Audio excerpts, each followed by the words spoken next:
साथियों नमस्कार। पटना बिहार से मैं अमिताभ कुमार दास, आईपीएस 94 बैच, और आप देख रहे हैं मेरा अपना यूट्यूब चैनल दास बोले बिंदास। क्योंकि जब बुजदिलों ने मुंह में दही जमा लिया हो तो दास का बिंदास बोलना जरूरी हो जाता है। साथियों, खबर आ रही है कि बिहार के खूंखार अपराधी विवेका पहलवान का इंतकाल हो गया है। विवेका पहलवान की मौत हो गई। ये बहुत रोचक और ज्ञानवर्धक वीडियो है, इसे आखिर तक दिल थाम कर देखिए। साथियों, कहानी शुरू से शुरू करते हैं। विवेका पहलवान का असली नाम था विवेकानंद सिंह, और उसे किशोरावस्था से ही कुश्ती लड़ने का शौक था, पहलवानी का शौक था। वो दूध बादाम पीता, दंड बैठक करता, अखाड़े में नए नए दांव सीखता, लोगों को चित्त करता, किसी को धोबी पछाड़ देता, और धीरे धीरे लोगों ने उसको विवेका पहलवान कहना शुरू कर दिया। विवेका पहलवान इतना बड़ा पहलवान हो गया कि एक दिन उसने बिहार केसरी की उपाधि जीत ली। बिहार केसरी का मतलब ये हुआ कि पहलवानी के क्षेत्र में वो पूरे बिहार का चैंपियन बन गया। और ये तब की बात है जब बिहार और झारखंड दोनों एक हुआ करते थे। तो विवेका पहलवान बिहार केसरी बन गया, बाकायदा उसे बिहार केसरी की उपाधि दी गई, और बाकायदा उसने हाथ में बजरंग बली की तरह गदा उठाकर अपनी तस्वीरें खिंचाई। विवेका पहलवान का नाम चारों ओर फैल गया। वहां तक तो सब कुछ ठीक चल रहा था, पहलवानी एक अच्छी चीज है। हिंदुस्तान में बड़े बड़े पहलवान हुए हैं, दारा सिंह जैसे पहलवान, गामा पहलवान जैसे पहलवान। हिंदुस्तान में कुश्ती की पुरानी परंपरा रही है। लेकिन उसके बाद विवेका पहलवान का पैर, आप कह सकते हैं, फिसल गया और वो पथ भ्रष्ट हो गया।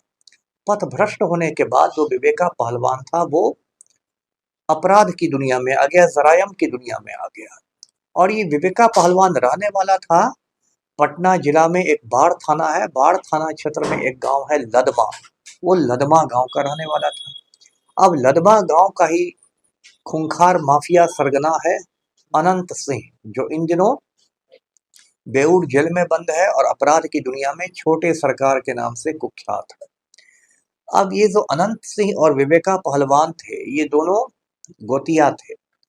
विवेका पहलवान चाचा लगता था और अनंत सिंह भतीजा लगता था। लेकिन चाचा भतीजा में कोई प्रेमपूर्ण संबंध नहीं था, बिल्कुल 36 का रिश्ता था। और दोनों के बीच वर्चस्व की लड़ाई चलती थी। और दो अपराधियों के बीच वर्चस्व की लड़ाई चलेगी तो उसमें चरखा तो चलेगा नहीं, उसमें गोलियां चलेंगी। तो इतनी गोलियां चली कि दर्जनों लाशें बिछ गई। 1986 में ही अनंत सिंह के सबसे बड़े भाई बिरंची सिंह की हत्या हुई। उसके बाद 1995 के आसपास वहां इतनी लाशें गिरी, एक बार में 10-12 लाशें गिरी एक कांड में। ये लाशों का गिरना का सिलसिला चलता रहा। 2006 में अनंत सिंह के बड़े भाई फाजो सिंह की हत्या कर दी गई। उस हत्या में भी विवेका पहलवान का नाम आया कि उसी ने हत्या की, साजिश रची है, वही मास्टरमाइंड है। फाजो सिंह की हत्या के बाद मुख्यमंत्री पलटू राम भी दौड़े दौड़े अनंत सिंह के गांव पहुंचे थे और फाजो सिंह के श्राद्ध कर्म में शामिल हुए थे। उसके बाद क्या हुआ कि उसी के थोड़े समय बाद विवेका पहलवान के करीबी संजीत पहलवान का कत्ल हो गया। अब देखिए, एक कत्ल के बाद दूसरा, दूसरा क्या तीसरा, दोनों तरफ से वार और पलटवार हो रहा है। 2009-10 तक ये स्थिति आ गई कि संजय सिंह नाम के एक अपराधी ने, जो विवेका पहलवान का भाई लगता था, उसने जाकर अनंत सिंह को गोली मार दी। अनंत सिंह को उठा पुठा कर लोग ठेले पर ले गए अस्पताल, बहुत मुश्किल से उसकी जान बची। और कुछ वक्त बाद क्या हुआ कि संजय सिंह का भी कत्ल हो गया। अब संजय सिंह की जब हत्या हुई तो उसमें अनंत सिंह का नाम आया। तो चाचा भतीजा दोनों ने पूरा वो मुकामा टाल क्षेत्र है, बाढ़ बाढ़, सब में एकदम खून की नदियां बहा दी थी। पुलिस की नींद हराम कर दी थी और बिल्कुल फिजा में बारूद की गंध घुल गई थी। तो ये सब चलता रहा। इसी बीच सुशासन आ चुका था बिहार में। 2005 के नवंबर में नालायक नीतीश कुमार बिहार के मुख्यमंत्री बन चुके थे, जो पलटू राम के नाम से कश्मीर से कन्याकुमारी तक बदनाम है। अब ये जो पलटू राम है, ये अनंत सिंह के गिरोह में शामिल हो गए। अनंत सिंह के गिरोह में शामिल होने की वजह से क्या हुआ कि अनंत सिंह की ताकत कई गुना बढ़ गई। एनटीपीसी के ठेके मिलने लगे अनंत सिंह को के गिरोह को। बाढ़ में जो एनटीपीसी है, अनंत सिंह ने पटना में बड़ा सा होटल खोल लिया, पाटलिपुत्र कॉलोनी के पास hotel Buddha heritage. SK Puri में अनंत सिंह की पत्नी नीलम देवी के नाम से एक बड़ा होटल खुल गया, होटल बुद्धा इन। क्योंकि मुख्यमंत्री खुद ही अनंत सिंह के गिरोह में शामिल हो गया था, इसलिए पुलिस वाले भी बिल्कुल मौन थे। मैं आपको पहले ही बता चुका हूं कि बिहार के आईएएस और आईपीएस मर्दाना कमजोरी के शिकार हैं। किसी माफिया पर हाथ डालने की उनकी औकात है नहीं। 2019 में अनंत सिंह और पलटू राम के रिश्तों में कुछ खटास आई, क्योंकि मुंगेर लोकसभा सीट पर जो चुनाव हुए उसमें ललन सिंह के खिलाफ अनंत सिंह ने अपनी पत्नी नीलम देवी को उतार दिया।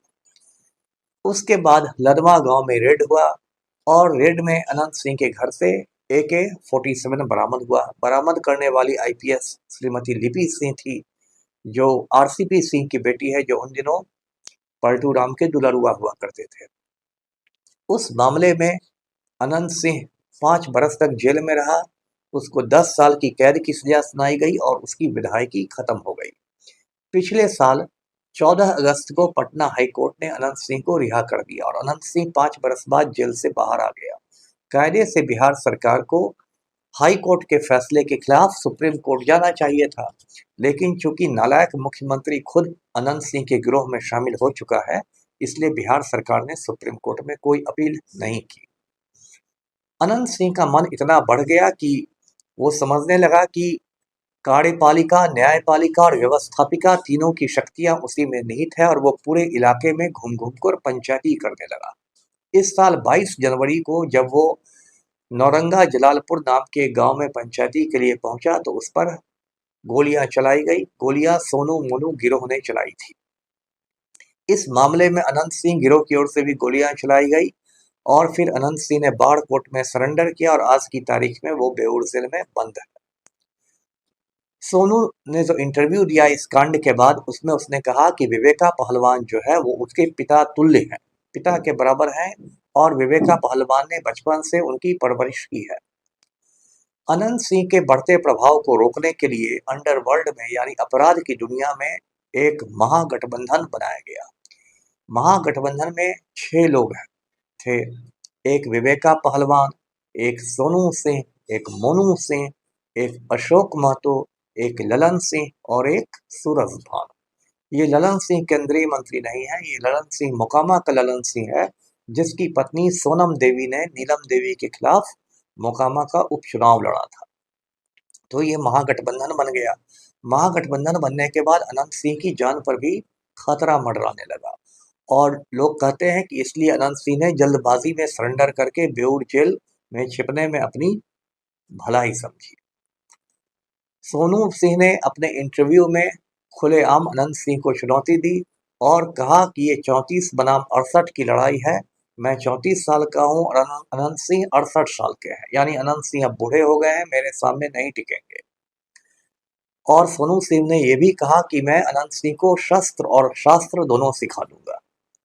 तो इस तरह महागठबंधन हो गया। अब उसमें विवेका पहलवान की मौत हो गई है, तो महागठबंधन अब 6 से घट के 5 लोगों का रह गया है, लेकिन अभी भी ये बहुत मजबूत है।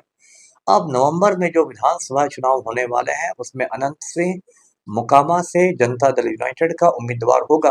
तब तक उसको जमानत भी मिल जाएगी, यदि नहीं भी जमानत मिलेगी तो जेल से चुनाव लड़ेगा। जेल में पलटू राम के आदेश पर अनंत सिंह को सभी सुविधाएं हैं।